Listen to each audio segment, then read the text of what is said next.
محنت لگی ہے، جتنی کام آپ نے کیا ہے، کیا آپ بتا سکتے ہیں اپنے ہاتھ سے روپا ہوا دھان کا بیج جو آپ نے زمین کے سینے پہ گاڑ دیا ہے، کیا اس میں اناج ہوگا، اس میں دھان پیدا ہوگا؟ آپ کہہ سکتے ہیں؟ آپ کہہ سکتے ہیں؟ آپ لکھ کر بتا سکتے ہیں؟ اللہ اکبر، کوئی نہیں کہہ سکتا۔ سب کے سب یہی کہیں گے کہ اللہ کی ذات پر بھروسہ کر کے زمین پر ہماری ذمہ جتنے کام تھے ہم نے کر دیا ہے، اب اس پر اللہ کے بھروسے دھان کے بیج کو لگا دیا ہے، اب اس میں اناج ہوگا یا نہیں ہوگا یہ اللہ جانے، اس کا رسول جانے۔ ہم اس کی ذات پر بھروسہ کر کے کھیتی کر کے چھوڑ دیے ہیں۔ مولا اب لگانا میرا کام تھا، ہم نے پورا کر دیا ہے، اس میں اناج دینا تیرا کام ہے، اب اس کا کام کو انجام تو پورا کر۔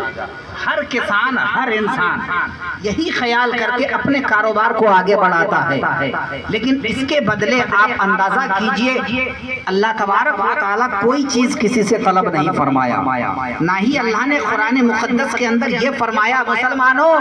لوگوں ہم نے تجھے سر سے لے کر پاؤں تک پورا جسم انسانیت کا لبادہ پہنا کر تجھے بھیجا ہے، لہٰذا اس کے بدلے میں اپنی جائیداد قربان کرو۔ اللہ تبارک و تعالیٰ نے کہیں اس کا تذکرہ نہیں فرمایا۔ ارے اللہ نے نہیں فرمایا، یہ اس کا احسان عظیم ہے کہ اس نے سر سے لے کر پاؤں تک اتنا بڑا معجزہ، اتنا بڑا مجسمہ اللہ نے بنا کر زمین پر کھڑا کر دیا ہے، اور صرف اتنا ہی نہیں کیا، ساتھ ہی ساتھ اللہ تبارک و تعالیٰ اس انسانی زندگی کو بہترین بنانے کے لیے ہر چیز کو اللہ نے پیدا فرما دیا تاکہ انسان بآسانی اپنی زندگی دنیا میں گزار سکے۔ یہ اللہ تبارک و تعالیٰ کا احسان عظیم ہے انسان پر۔ لیکن آئیے اب پلٹ کر آیت مقدسہ کی طرف، جس نبی کو ہم میں سے کسی نے اپنے آنکھوں سے دیکھا نہیں ہے، بس ہم یہی جانتے ہیں کہ اللہ تبارک و تعالیٰ نے اس نبی کا تذکرہ قرآن میں فرمایا، اس نبی کا جلوہ اللہ قرآن میں نازل فرمایا، اس نبی کے زلف معمبر کی تشریح اللہ نے قرآن میں فرمائی، رو چہرہ نبوت کا تذکرہ اللہ نے قرآن میں فرمایا،